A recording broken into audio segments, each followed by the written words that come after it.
utterly confused, your message on the climate. At one stage, you seem to be introducing measures which would protect it, and now you're completely rolling back. I mean, you're doing exactly what you accuse the opposition of. You're doing a U-turn, and climate campaigners say it will be disastrous.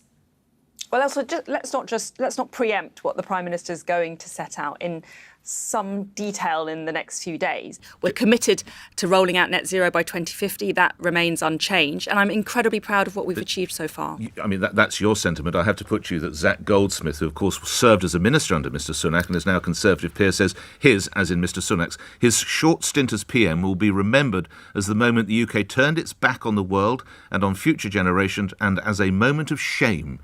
Is Lord Goldsmith right? I disagree with Lord Goldsmith. He's an expert in this field, but I disagree with him on this. I think we need to take into account the current economic climate. We need to take into account the cost of living challenges. We need to make sure this is sustainable and affordable. We can't, as I say, achieve an arbitrary target and in the process bankrupt everybody. You call them arbitrary targets. That 2030 target was set by Boris Johnson, wasn't it? It was an arbitrary target that he set. Well, we've set a target. We are achieving and working towards our net zero targets by 2050. Yeah, but you called it an arbitrary target. Is that how you see it? That target set by Boris Johnson was arbitrary, just plucked out of nowhere? No, I mean, I think that we need to make sure these targets are achievable. We need to make sure whatever goal we set is going to be affordable, it's going to be sustainable, and ultimately that it's deliverable. We don't want to set targets which are totally unrealistic and punitive. Totally unrealistic. So we need to ensure. So when Boris Johnson set that target, it was arbitrary and totally unrealistic. And I ask you that because Rishi Sunak said last night governments of all stripes have not been honest about the costs and the trade-offs, and that presumably means Boris Johnson's government as well. I think we need to always judge the circumstances and these targets in the context of changing factors. You spoke just a few weeks ago, I think it was back in July, about the need to suspend the all-consuming desire to achieve net zero by 2050. So I just want to ask you that question again. What do you think about this? As I said, we remain committed to delivering net zero by 2050. What's your personal view?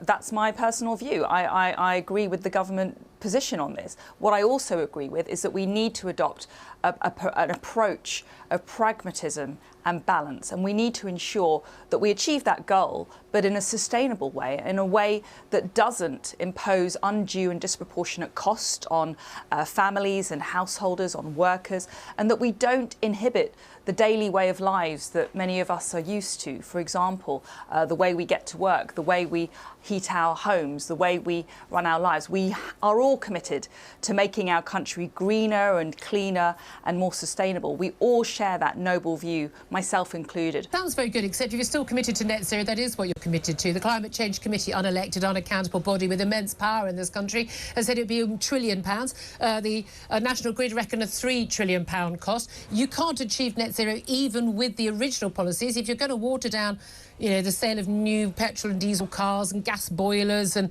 energy efficiency and all of that, realistically, you're not going to achieve it at all unless you have a massive, massive cost elsewhere. So it is going to impoverish our country. It is going to be unaffordable, and yet the government is still committed to it. Well, I think the Prime Minister needs to be applauded for taking a very pragmatic approach and taking into account the circumstances as we find them today. We are facing cost of living challenges. We need to really prioritise economic growth, and of course inflation is having an effect on household budgets. So it's right that we reflect and review and we make sure that these goals are achievable and, importantly, sustainable. OK, well, we'll see. And again, most people are thinking he needs to go much further on this issue. As I said, I'm not going to get into the details. I'm not going to prejudge what the Prime Minister is going to set out in detail. But I would say I do commend him for taking difficult decisions, long-term decisions, in the national interest and in the interest of the British people. Former Tory MP Chris Skidmore says we will look back on this moment as Sunak's slow-motion car crash. Those who are concerned about the environment within the Conservative Party see this as a massive rowing back on what the Prime Minister's promised.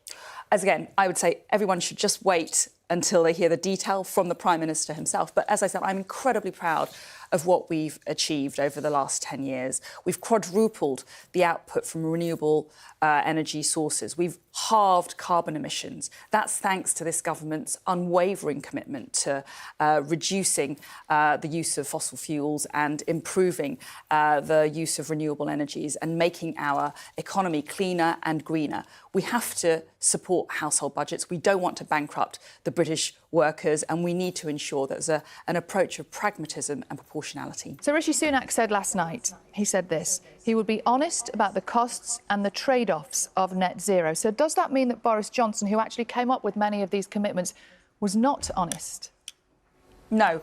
What it means is that the Prime Minister is taking an approach of pragmatism and proportionality when it comes to delivering our net zero commitments. Can I take you to the Bibi Stockholm, as it's called?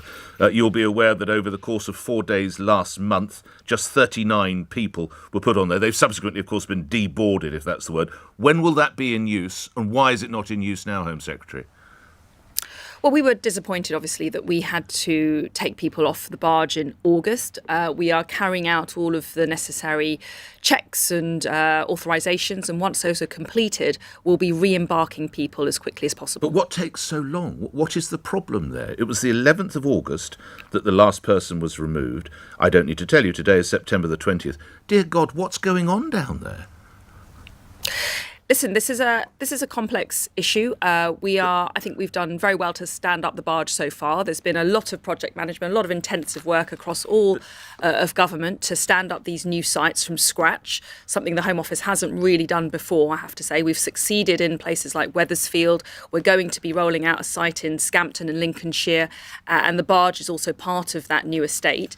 But once we are in a position, we are confident. I'm confident in its safety. What's stopping it? Difference is a letter going to make? I mean, fundamentally, do you as a government have to accept that these companies in Silicon Valley have more power and control over our children than you as a government do, and you're powerless to stop them? A letter isn't going to stop them. Why are they going to change? Well, I'm engaging with Meta. We have a dialogue with them, and I'm wanting to work with them constructively. We value their presence in the UK. I value innovation. I value privacy as well. But I can't compromise on child safety. I mean, we have just completed the stages of our landmark flagship legislation in the Online Safety Bill. That will make the UK one of the safest places in the world to be online, with a particular focus on child safety. And it puts more responsibilities on these social media companies, which do have a lot of power in our modern day society, to take responsibility, to roll out technology if it will protect children, to remove indecent material, criminal material, to work with law enforcement to prevent this kind of evil behaviour from continuing. I urge Meta to work with us constructively so that we can safeguard children and so that Meta is not a safe haven for paedophiles. In a word, would you consider just saying that you can't operate here if you don't? I don't want to get into that kind of territory. I want to work with Meta. I want them to work with us.